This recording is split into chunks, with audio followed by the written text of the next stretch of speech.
Hey guys, I just wanted to give one last look on the Delta Rockwell 6x48 sander and show it running before it goes off to its new owner. So this one is a model 31-520. You can see a serial number LD7589. So I actually found this new in a box.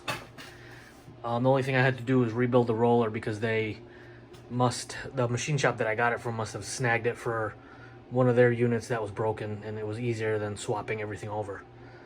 So I actually kept just a cutout of the box. The box was so old it was basically just falling apart, so I saved that much at least. And the stand has a Baldor motor.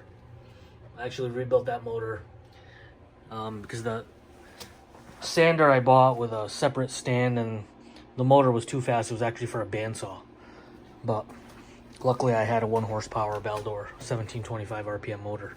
So check it out.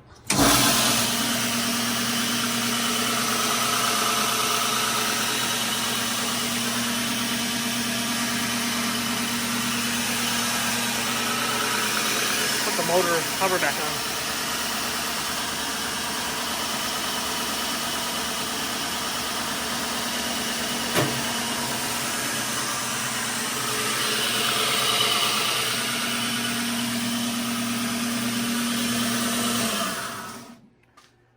The new owner should be very happy. Alright guys, thanks for watching. See you next time.